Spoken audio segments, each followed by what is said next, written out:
उठा सरपंच. ओ सरपंच, आमच्या गाडीची भरपाई करून द्या. मी ह्या गावाचा सरपंच, इन्शुरन्स कंपनीचा मालक नाही तर तुझी भरपाई करून देईन. सरपंच आज कळायला पाहिजे होतं ना, खड्ड्यात रस्ता आहे का रस्त्यात खड्डा आहे हे कळा ना. अहो आपल्या गावाचा रस्ता मंजुरीला टाकलेला आहे, लवकरच मंजूर होईल आणि एकदा मंजूर झाला की दुसऱ्या दिवशी काम चालू करतो. अहो 4 वर्षापासून तुम्ही आम्हाला हेच कारण सांगतात, अजून रस्ता बनवला नाही. अहो किती लाभाड बोलतात राव. या सरपंचाने त्यांच्या घरापासून तर रानापर्यंत 4 पदरी डांबरी बनवला आणि तुम्ही म्हणतात नाही बनवला. अरे तू माझ्या साईडनी का त्यांच्या साईडनी थांब, तुझा पगारच कमी करावा लागतोय. आम्हाला काही सांगू नका, एक तर गावाचा रोड करून द्या, नाहीतर गाडीची भरपाई करून द्या. मिथून दिरी यांच्या गाडीची भरपाई.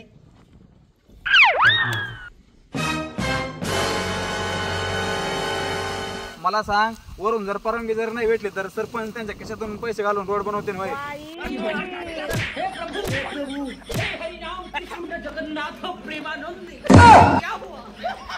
का भांडणं करतात दोघं?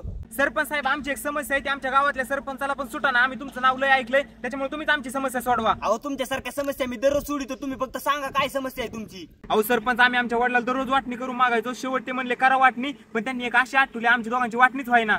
अशी कोणची आठ टाकली की तुमच्या वाटण्या व्हायना? त्यांनी एक अशी आठ ठुली, गाडी, घर, गाया, जमीन सगळं निम्म निम्म वाटून घ्यायचं. त्यांनी बरोबरच सांगितलंय की. सरपंच साहेब, आम्ही सगळं निम्म निम्म केलंय. 2 ट्रॅक्टर होते, याने एक घेतला आणि मी एक घेतला. 20 एकर जमीन होती, 10 एकर वाटून घेतली. आणि एक गाडी होती ती मधून कापली, ह्याने निम्मी घेतली, मी निम्मी घेतली. पण याला गाडीचं पुढचं इंजिन मिळालं आणि बिनकामी मागची बाजू मला मिळाली. मी तुला आधी विचारलं होतं नव्हतं तुला मागची बाजू पाहिजे पुढची बाजू? तवाला आयटीत म्हणला मला मागची बाजू पाहिजे. काय माहिती मागच्या बाजूला इंजिन नसतं. अरे तुझा मेंदू गुडघे तुला काय कळतं का? अगदी सांगू नको तुला गुडघे.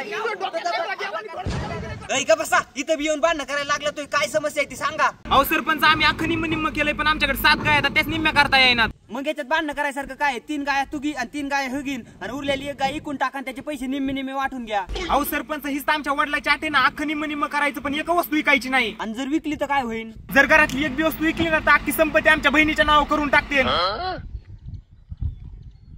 हा आता होईन वाटणी. तुला म्हणलं होतं नाही सरपंच चॅप्टर तर कसली बी वाटणी फक्त 5 मिनिटात करून टाकते.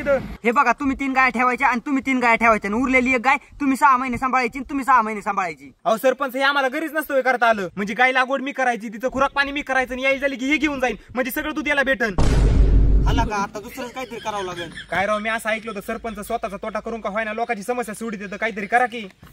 लई झालं आता. आमच्या गोठ्यात गाय आहे ती तुम्ही सोडून न्या, म्हणजे तुमच्या 8 गाय होत्या. तू 4 ठेव आणि तू 4 ठेव. अख्ख्या पंचकृषीत तुमच्यासारखा सरपंच नाही, अक्षरशः देव माणूस आहे तुम्ही, देव माणूस. आता तुम्ही बी खुश आणि आम्ही बी खुश. नेऊ का मग आता सोडून? अहो न्या, आम्ही तुमची सेवा नाही करायची मग कोणाची सेवा करायची?